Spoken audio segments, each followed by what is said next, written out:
Assalamualaikum warahmatullahi wabarakatuh. Ketemu lagi di mata kuliah Ekonomi Internasional bersama saya Rohmana. Pada kesempatan ini kita coba bahas terkait dengan konsep dasar ekonomi internasional. Ya. Oke, apa sih pengertian ekonomi internasional itu? Nah, ekonomi internasional, international economics, mempelajari perilaku transaksi-transaksi ekonomi internasional dan mekanisme bekerjanya perekonomian dunia pada umumnya. Nah, sebagai bagian dari ilmu ekonomi, maka permasalahan pokok yang dihadapinya sama sebenarnya ya, baik di mikro, makro. Nah, ekonomi internasional juga sama, yaitu masalahnya adalah kelangkaan atau scarcity produk gitu, dan masalah pilihan, choice produk. Nah, produk di sini bisa barang, jasa, atau keuangan dan yang lainnya. Nah, produk di sini tadi dapat diartikan sebagai barang dan jasa serta ide yang dibutuhkan dan dihasilkan atau diolah oleh manusia. Nah, ini timbul karena adanya demand dan need atau want yang tidak terbatas, sedangkan supply resources-nya yang terbatas. Tetap ada gap gitu ya, yang muncul masalah. Nah, kajian ekonomi internasional semakin penting dengan adanya pengaruh dari globalisasi ekonomi dunia. Tidak ada sekarang negara yang menyendiri gitu, sosialis menyendiri, tidak ada gitu yang murni.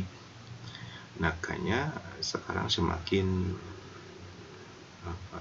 berkembang menjadi negara yang terbuka. Dan ekonomi internasional membahas hubungan-hubungan ekonomi dan saling ketergantungan, interdependen antar negara-negara. Ini timbul sebagai akibat dari adanya sangat pentingnya kesejahteraan ekonomi gitu dari hampir semua negara di dunia dan semakin meningkat. Apa sih ciri globalisasi ekonomi? Yang pertama, ciri globalisasi ekonomi itu adalah adanya keterbukaan ekonomi. Itu liberalisasi pasar dan arus uang serta transfer teknologi secara internasional semakin meningkat. Terbukti sekarang kan ya. Tidak ada negara yang tidak menjalin kerjasama dengan negara yang lain, satu sama lain. Yang kedua, semakin tingginya tingkat keterkaitan dan ketergantungan ekonomi, keuangan, perdagangan, dan industri antar negara dengan adanya perusahaan multi internasional dan kecenderungan adanya integrasi ekonomi regional. Dan ciri yang ketiga dari globalisasi ekonomi adalah adanya persaingan yang ketat antar negara atau perusahaan untuk meningkatkan produktivitas, efisiensi, dan efektivitas optimal. Itulah 3 ciri dari globalisasi ekonomi. Berikutnya, bahwa elemen saling ketergantungan itu tadi sebenarnya di atas sudah jelaskan, bisa dari perdagangan barang, jasa, bahan mentah, dan energi, juga bisa dari finance, keuangan. Ini terkait dengan hutang luar negeri, foreign debt, foreign investment, investasi asing, PMA, FDI, dan nilai tukar exchange rate. Juga elemennya dari bisnis, ada perusahaan multinasional, corporation, ada juga produk global, produksi global. Nah, itu 3 elemen dari ketergantungan. Nah, kekuatan apa sih yang mendorong globalisasi?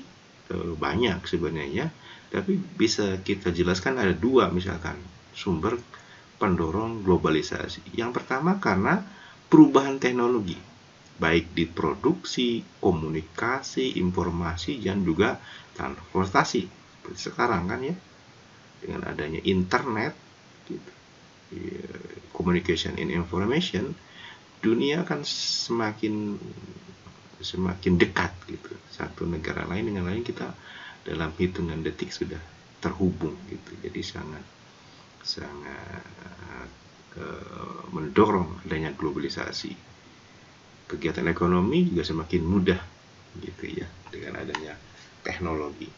Yang kedua karena adanya liberalisasi perdagangan dan investasi gitu. Dengan ciri pengurangan reduction dari tarif maupun non tarif gitu. Jadi semakin terbuka, apalagi dengan adanya misalkan kayak kerjasama di wilayah kayak Indonesia dengan negara ASEAN kan ada MEA, masyarakat ekonomi ASEAN itu kan semakin liberal, semakin bebas satu dengan lain. Yang berikutnya, liberalisasi juga terlihat dari transaksi keuangannya dan juga pasar keuangan internasional. Nah, ada kesalahan umum atau pemahaman terkait perdagangan internasional gitu. Bahwa perdagangan trade is zero sum. Artinya zero sum itu jadi perdagangan akan menguntungkan kalau ada yang dirugikan. Gitu. Yang satu untung, yang satu rugi. Kalau plus min gitu, plus ditambah min kan jadi 0. Dan secara konsep justru tidak, bahwa perdagangan dapat membawa keuntungan bagi kedua mitra, kedua partner, tidak menjadi zero sum, yang satu untung, yang satu rugi. Itu kesalahan. Nanti kita akan bahas lebih lanjut kesalahan pemahaman terkait perdagangan. Yang kedua terkait dengan bahwa impor itu buruk, impor is bad, ekspor is good. Jadi kalau ngimpor jelek, gitu. Kalau ngekspor bagus, itu juga kurang tepat, terjadi kesalahan pemahaman. Yang terjadi kan kapan-kapan impor bisa bagus. Misalkan impor teknologi kan bagus, ekspor juga belum tentu bagus semuanya. Kalau ekspornya barang-barang penting menyangkut pertahanan nasional itu juga kurang bagus sebenarnya. Jadi bisa impor is good atau bad juga tergantung dari karakteristiknya. Juga ekspor juga bisa bad, juga bisa good, tergantung karakteristiknya. Kira-kira seperti itu. Yang ketiga, tarif dan kuota menghemat pekerjaan atau bisa melindungi pekerjaan. Itu juga bisa terjadi kesalahan. Yang terjadi justru bisa saja terbalik, misalkan bahwa tarif dan kuota justru akan menghilangkan pekerjaan. Jadi kalau negara memproteksi terlalu kuat, justru pekerjaan akan hilang. Kira-kira seperti itu. Nanti kita bahas lebih lanjut di kebijakan perdagangan internasional. Nah, ini impact atau dampak dari saling ketergantungan. Kalau kita saling ketergantungan dengan negara lain, saling membutuhkan, saling bekerja sama tadi, maka secara umum katanya standar hidup keseluruhan akan lebih tinggi. Kalau akibat tadi ketergantungan itu, interdependensi juga bisa diartikan dengan tingkat keterbukaan, openness. Semakin negara terbuka, arti bagaimana mengukur interdependensi atau openness, tingkat keterbukaan, nanti cuma di depan ada rumusnya. Tapi saya kasih tahu sekarang bahwa rumusnya adalah ekspor ditambah impor per PDB. Semakin terbuka, artinya ekspor dan impor semakin besar dibanding PDB, maka tingkat interdependensinya akan semakin tinggi, atau keterbukaan ekonominya semakin tinggi. Jadi ekonominya sangat mengandalkan ekspor dan impor kalau begitu. Seperti Singapura misalkan ya. Maka secara umum standar hidup negara tersebut, masyarakat tersebut akan lebih tinggi gitu. Nah, ketika ketergantungan atau keterbukaan ekonominya tinggi, ini akan menjadikan akses terhadap bahan baku dan energi yang energi itu bisa lebih mudah di negaranya not available. Di negara at home-nya, di negara domestiknya itu tidak ada, tapi dengan keterbukaan akan menjadi mudah. Gitu. Yang kedua, akses ke barang dan komponen itu dibuat lebih murah di tempat lain, gitu. Kalau memang kita tidak bisa. Yang ketiga, akses ke pembiayaan dan investasi akan lebih mudah, di mana not available at home, di mana kalau di domestik itu susah misalkan. Maka dengan keterbukaan saling berkegiatan ekspor impor ke negara lain ini akses ke finansialnya akan lebih mudah. Dan juga berikutnya bisa Anda baca bahwa dampak berikutnya adalah bisa membatasi tekanan inflasi, bisa batasan kenaikan upah domestik, membuat ekonomi tapi itu membuat rentan ekonomi terhadap perubahan gangguan eksternal. Jadi kalau luar negerinya terganggu, misalkan kita dengan Cina misalkan ada kerjasama ekonomi, kemudian Cina punya krisis, maka bisa saja terjadi krisis impor ke Indonesia gitu. Jadi sangat kayak gitu, kalau sangat terbuka maka gangguan eksternal akan mempengaruhi perekonomian kita. Berikutnya bisa membatasi impact dampak kebijakan fiskal domestik terhadap perekonomian. Kira-kira seperti itu. Berikutnya, dengan adanya globalisasi sebenarnya ada keuntungan, ada juga kerugian ya. Tidak bisa ditampik gitu. Keuntungannya misalkan advantage dari globalisasi adalah produktivitas meningkat lebih cepat ketika negara berproduksi sesuai dengan keunggulan komparatifnya. Yang kedua, persaingan global dan impor murah menjaga harga tetap rendah dan inflasi terkendali. Kemudian berikutnya, perekonomian terbuka mendorong perkembangan teknologi. Gitu. Inovasi dengan ide-ide dari luar negeri. Kemudian yang keempat, pekerjaan di industri ekspor membayar lebih banyak daripada di industri yang bersaing dengan impor. Gitu. Terakhir, free movement, pergerakan bebas modal, ini sebenarnya di Amerika ya. Contoh dari Amerika, pergerakan bebas modal memberi Amerika akses ke investasi asing dan menjaga suku bunga tetap rendah. Buruknya, ini sebenarnya data Amerika ya, karena PPT dari luar negeri. Buruknya ya jutaan pekerjaan Amerika hilang gitu ya, jutaan Amerika takut diberhentikan pekerjaannya. Intinya sih pekerjaan globalisasi itu banyak tergerus nanti pekerjaan domestik ya. Indonesia juga semakin terbuka kan, kalau tidak siap maka domestik bisa tergerus pekerjaannya gitu, digantikan oleh asing gitu. Ya sekarang kan sudah Anda lihat bagaimana kalau investasi Cina ke Indonesia kan banyak pekerja Cina datang ke Indonesia dan itu menggeser pekerja domestik dan yang lainnya. Nah ini tadi bagaimana kita mengukur derajat ketergantungan interdependensi ekonomi dari suatu negara dengan negara lain gitu. Atau interdependensi juga tadi mengukur keterbukaan ekonomi, openness gitu. Secara kasar bisa dilihat dari rasio antara nilai impor terhadap persentase dari pendapatan nasional pendapatan nasional bruto PNB, berarti impor per PNB, atau boleh dari rasio antara impor dan ekspor mereka terhadap produk domestik bruto. Jadi ekspor ditambah impor per PDB, berapa sih persen sih kalau ekspor dan impor terhadap PDB gitu. Semakin besar berarti semakin terbuka atau semakin interdependen, semakin ketergantungan terhadap perekonomian dunia ekspor impor gitu. Kayak Singapura kan Ekspor impornya lebih besar dari bukan maksudnya ekspor dan impornya persentasenya sangat besar terhadap PDB gitu. Jadi sangat tergantung ke ekspor impor. Kan kita tahu PDB itu kan ada C, I, G ditambah ekspor min impor.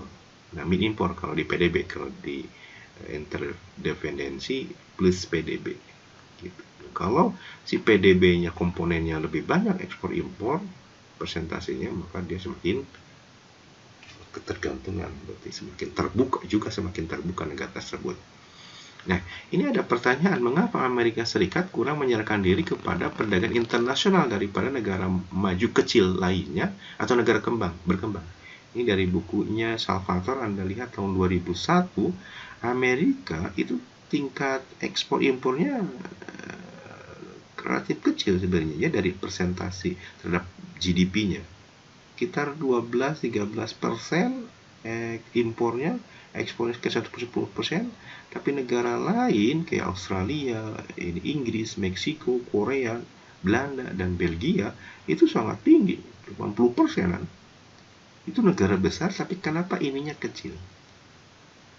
Jadi kenapa ya? Gitu.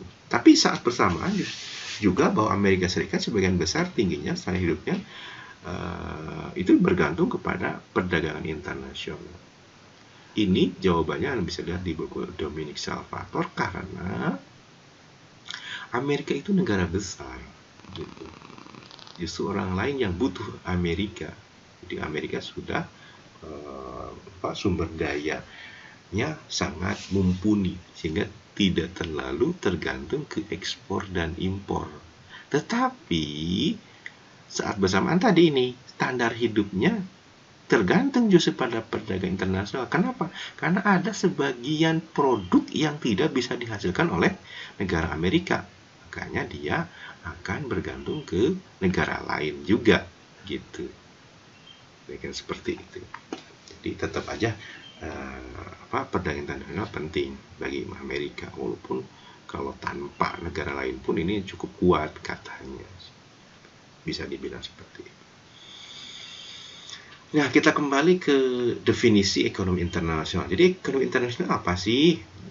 Nah, di sini bisa dijelaskan, ekonomi internasional adalah bagian dari ilmu ekonomi yang mempelajari dan menganalisis tentang transaksi dan permasalahan ekonomi internasional, ekspor impor yang meliputi perdagangan dan keuangan moneter serta organisasi dan kerjasama ekonomi internasional. Kalau kita lihat, sebenarnya ada dua ruang lingkup utama dari ekonomi internasional, yaitu yang satu yang kedua. Jadi ada teori dan kebijakan perdagangan internasional, yang kedua teori dan kebijakan keuangan internasional. Jadi secara pokok berbicara tentang ekonomi internal dua, ada perdagangan dan keuangan internasional. Kemudian ditambah lingkup yang lain untuk memperluas kajiannya, tambah dua yang terakhir nih, yaitu organisasi dan kerjasama ekonomi internasional serta perusahaan multinasional dan bisnis internasional. Nah, topik 1 itu menyajikan lebih ke aspek mikroekonomi, teori dan kebijakan perdagangan. Jadi sampai UTS kita lebih banyak ke aspek mikroekonominya, sedangkan yang teori dan kebijakan keuangan internasional itu lebih kepada aspek makroekonomi internasional. Jadi untuk mata kuliah ini Anda harus sudah lulus mikro dan makroekonomi.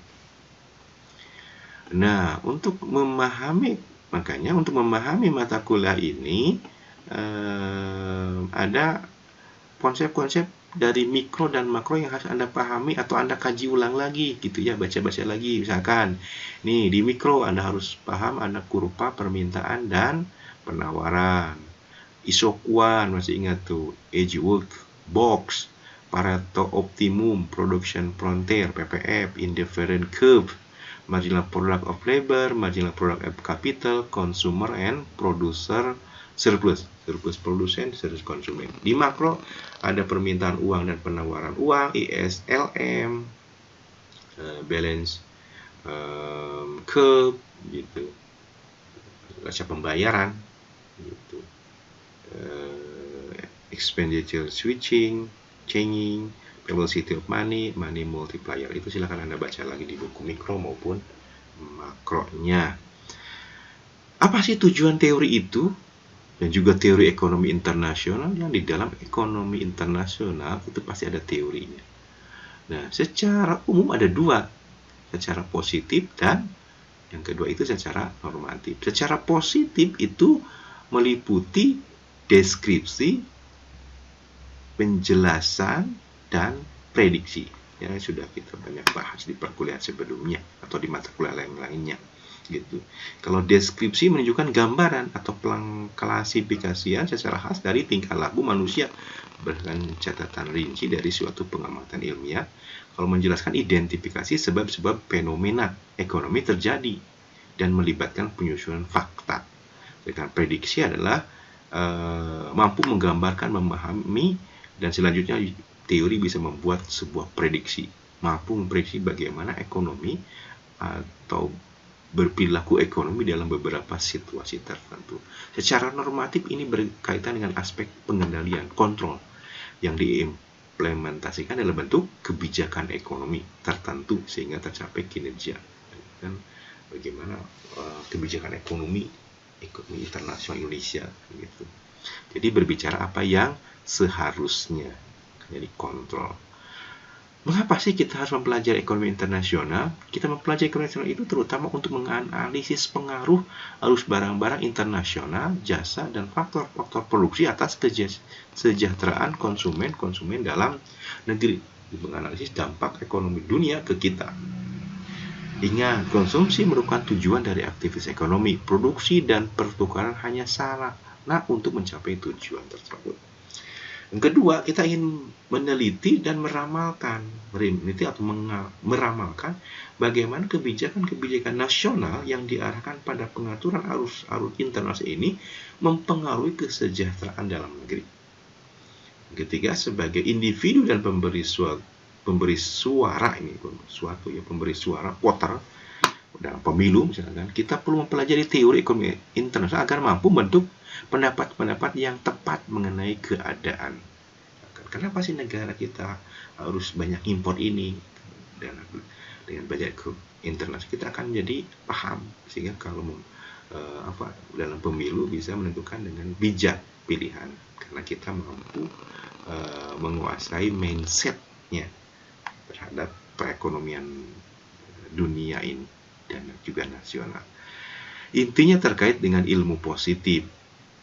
Jadi kita nanti kalau belajar ekonomi internasional itu mampu mendeskripsikan, menjelaskan, dan prediksi, dan kemudian bisa mengendalikan ekonomi internasional ke arah yang diinginkan.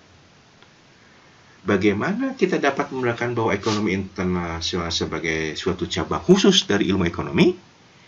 Ini atas dasar bahwa hubungan-hubungan ekonomi internasional berbeda dari hubungan-hubungan ekonomi antar daerah dan memerlukan perangkat analisis yang agak berbeda dari perangkat yang digunakan untuk menganalisis ekonomi dalam negeri. Nah, karena ada perbedaan-perbedaan itu, maka dia bisa berdiri sebagai ilmu tersendiri. Nah, juga bisa kita lihat dari aspek ontologis. Ontologis kan berbicara apa? Kajian ilmu ekonomi itu. Nah, ekonomi internasional itu mengkaji perilaku ekonomi internasional. Kalau mikro kan perilaku individu, parsial, makro ekonomi agregat negara.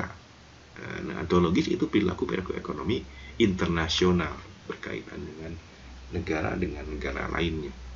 Epistemologisnya sama, bahwa metodenya adalah kajian ilmiah.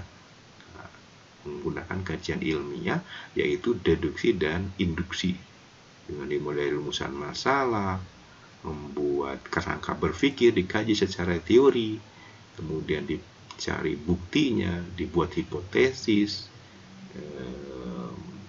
analisis data, pengujian hipotesis, dan kesimpulan itu. Langkah-langkah mengkaji ekonomi internasional secara ilmiah.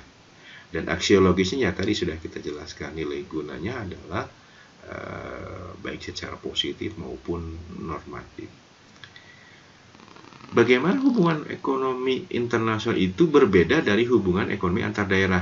Negara menetapkan pembatasan atas arus barang nasional yang bebas, juga jasa dan faktor produksi lainnya. Perbedaan dalam bahasa, adat istiadat, dan undang-undang juga menghambat arus internasional. Dan lagi, arus internasional mungkin meliputi penerimaan dan pembayaran mata uang yang berbeda-beda yang dapat berubah dalam nilai satu sama lain melalui urutan waktu. Nah, hal itu tentu kontras dengan arus barang antar daerah di suatu negara. Tidak ada pembatas, mata uangnya sama, bahasanya sama, dan juga aturan atau undang-undang dasarnya sama. Nah, karena kalau antar negara itu bahasa, nilai mata uang, kebijakan berbeda-beda, maka ekonomi internasional dibutuhkan kalau gitu. Itu ya. Kenapa sih kurs rupiah itu bisa berpengaruh terhadap ekspor impor Indonesia? Ekonomi internasional bisa menjawab. Berikutnya, apa sih perdagangan internasional itu? Gitu. Perdagangan internasional meliputi kegiatan ekspor maupun impor. Dan itu merupakan hal penting bagi suatu negara. Bahkan, menurut Menkyu, di bukunya nanti Anda bisa cek di bukunya Menkyu, The Principle Microeconomics, bahwa perdagangan menguntungkan semua pihak. Trade can make everyone better off. Nanti akan saya jelaskan sambil jalan, nanti berlanjut. Berikutnya, ada 2 alasan mengapa suatu negara melakukan perdagangan internasional. Jadi kalau ditanya, mengapa sih negara Indonesia melakukan perdagangan? Atau mengapa sih suatu negara melakukan perdagangan internasional, ekspor impor, mengapa sih? Maka ada 2 alasan utama sebenarnya. The basis for trade. Ada 2 dasar mengapa negara melakukan. Kalau ditanya mengapa, kan pasti jawabannya alasan. Alasan yang pertama adalah negara yang berdagang itu berbeda satu dengan yang lainnya. Berbeda apanya? Bisa dari kepemilikan sumber daya, teknologi, modal, skill, dan yang lainnya. Karena perbedaan inilah maka terjadilah perdagangan. Yang kedua, karena adanya skala ekonomis. Artinya, kemampuan memproduksi seseorang itu berbeda. Ada yang ekonomis, efisien, dan tidak. Nah, kalau tidak efisien, maka lebih baik kita impor. Dan kalau kita efisien, maka boleh kita ekspor. Itulah 2 alasan kenapa suatu negara melakukan perdagangan. Misalkan gini, Indonesia mengimpor pesawat tempur. Apa tidak bisa kita membuat pesawat tempur? Sebenarnya bisa, tetapi tidak efisien, jangan-jangan. Lebih murah ngimpor. Sebab kalau bikin sendiri, dia harus mendatangkan ahli dari luar negeri dulu, diajarin, bahan bakunya belum tentu juga ada, yang semua akibatnya jangan-jangan lebih mahal kalau bikin sendiri. Oleh karena itu, jangan-jangan impor lebih bagus, terkadang. Makanya alasan ekonomi, skala ekonomis itu artinya kan semakin outputnya ditingkatkan, maka average cost-nya akan semakin turun. Gitu. Biaya rata-ratanya akan menurun. Itulah ekonomi of scale. Gitu. Lebih lanjut, kalau kita jabarkan dari 2 faktor itu akan menjadi faktor-faktor berikut ini. Jadi ada faktor-faktor yang terjadi perdagangan internasional. Yang pertama, tidak semua barang dapat dihasilkan dalam negeri. Ya, karena ada barang yang sebenarnya dapat dihasilkan dalam negeri tapi kualitasnya belum tentu memenuhi syarat. Ini kan seperti yang faktor utama kedua. Yang ketiga, karena dalam negeri belum tentu teknologi. Ya, tadi perbedaan teknologi. Yang keempat, karena pasaran domestik sudah berlebih, boleh kita mengimpor. Yang kelima, karena keuntungan dari spesialisasi yang diperoleh dari keuntungan mutlak, absolute advantage, keuntungan banding atau komparatif, dan keuntungan bersaing atau kompetitif. Apa sih keuntungan spesialisasi yang dimaksud? Adalah keuntungan yang diperoleh suatu negara dalam perdagangan dikarenakan adanya suatu kelebihan dari kemampuan sumber dayanya yang menyebabkan negara tersebut sangat efisien dalam produksi tertentu. Itulah spesialisasi. Nah, keuntungan spesialisasi ini biasanya dimiliki oleh suatu negara karena sumber dayanya negara tersebut lebih baik. Gitu, untuk bidang atau hal tertentu. Nah, sebagai akibat pertama, maka perkembangan teknologi pemikiran semakin pesat dan produksi lebih efisien. Apa sih maksud dengan keuntungan mutlak, keuntungan komparatif, dan keuntungan bersaing? Nah, ini ada 3 keuntungan atau keunggulan. Kalau keuntungan atau keunggulan mutlak artinya keuntungan yang diperoleh suatu negara yang baik karena keunggulan atau kelebihan alamiahnya. Jadi sumber dayanya melimpah, maka berarti dia punya keunggulan mutlak sehingga menjadi lebih efisien dibanding negara lain. Sedangkan kalau keuntungan banding atau komparatif adalah keunggulan atau keuntungan yang dimiliki suatu negara dalam menghasilkan produk dibandingkan negara lainnya karena perbandingan harganya yang relatif lebih murah, misalkan lebih efisien gitu. Jadi kalau dibandingkan dengan produk negara lain lebih efisien. Yang ketiga, keuntungan bersaing, kompetitif, artinya keuntungan atau keunggulan yang diperoleh suatu negara dibandingkan negara lainnya karena kemampuan negara tersebut dalam melayani kebutuhan pasar.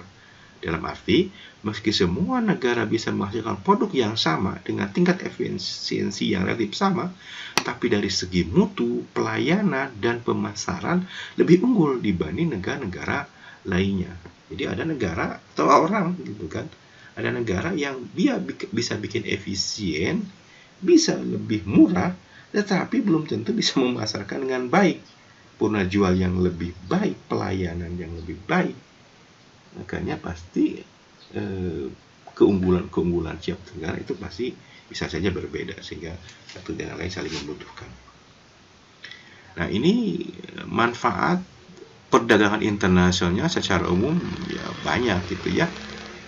Dengan ekspor impor ya kita bisa memenuhi kebutuhan dalam negeri, menambah barang dan kualitas, terjadinya pertukaran teknologi, tentu memperluas pasar kan, dengan adanya ekspor kan pasar kita semakin merambah luas, keuntungan meningkat, nilai tambah juga akan meningkat dari spesialisasi dan kompetisi gitu ya.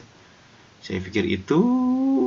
Berikutnya kita bahas peranan dan pengaruh ekonomi internasional terhadap ekonomi nasional.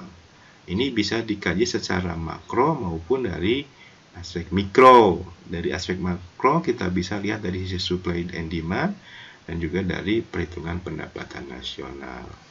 Sedangkan dari aspek mikro bisa dari analisis keuangan internasional melalui fluktuasi kurs terhadap profit perusahaan. Kan kalau nilai tukarnya berfluktuasi, maka profit perusahaan pun akan berfluktuasi juga, jadi sangat tergantung, sangat mempengaruhi gitu ya.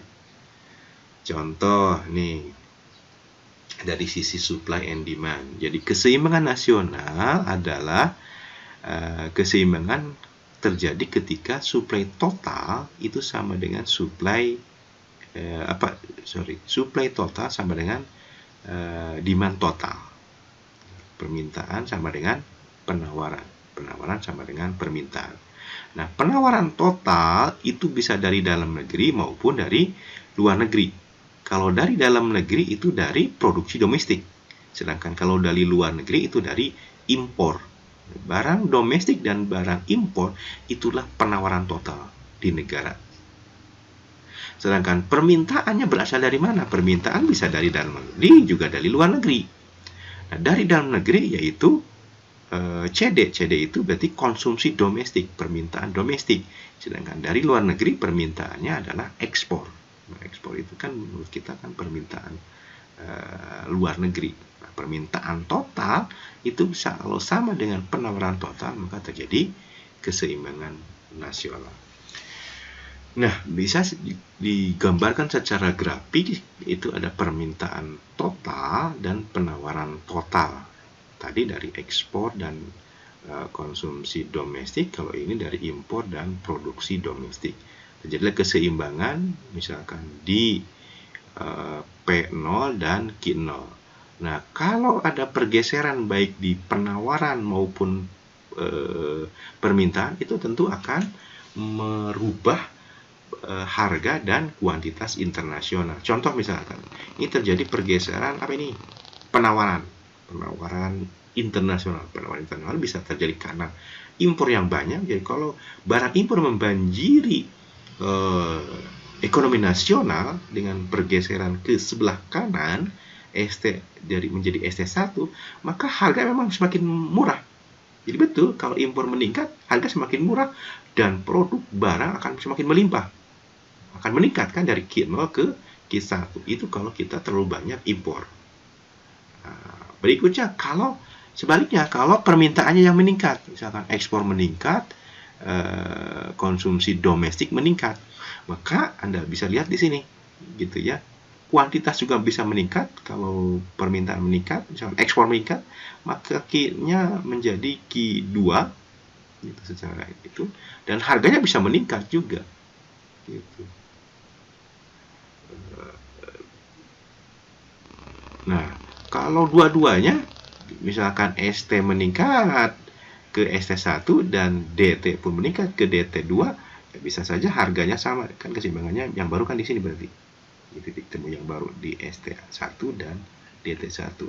Harga bisa saja sama tetapi kuantitas bisa saja lebih besar dari Q2, bisa di sini misalkan Q3 di sini. Ya. Oke. Sedangkan ditinjau dari pendapatan nasional, ya tadi sebenarnya sudah kita singgung bahwa ekspor impor ini, perdagangan itu kan bagian dari GDP. Makanya kalau ekspor min impornya lebih besar dari 0, maka ekspornya berarti lebih besar daripada impor. Berarti posisi neraca perdagangannya positif. Sehingga Y naik dan berarti perekonomian nasional juga naik. Dan begitu sebaliknya, kalau ekspor min impornya kurang dari 0, negatif, maka berarti ekspor lebih kecil daripada impor atau impor lebih besar daripada ekspor, berarti posisi neraca perdagangan kita luar negerinya negatif. Kira-kira seperti itu. Nah, ini menurut siapa ini? Sumitro Jaya Hadikusumo, bahwa kalau total ekspornya lebih dari 10% dari PDB itu termasuk negara terbuka. Ada di buku lain juga 20% kalau disebut terbuka. Nanti kita tunjukkan sambil perkuliahannya data-data Indonesia dan negara ASEAN dan juga dunia. Ya, saya pikir itu teman-teman terkait dengan peranan ekonomi internasional dari aspek makro, sekarang dari aspek mikro. Aspek mikro itu terkait dengan kurs. Kita tahu bahwa perusahaan itu kan beroperasi memerlukan input. Nah, inputnya itu bisa saja dari dalam dan juga luar negeri. Nah, masalahnya kalau dari luar negeri, maka harganya kan menggunakan harga kurs luar negeri. Gitu. Akibatnya perusahaan pasti akan terkoreksi. Dan juga hal yang sama, kalau kita menjual produk ke luar negeri, juga kita akan dihargai oleh harga luar negeri. Gitu. Ya, seperti itu. Terima kasih. Kita ketemu lagi di perkuliahan berikutnya. Assalamualaikum warahmatullahi wabarakatuh.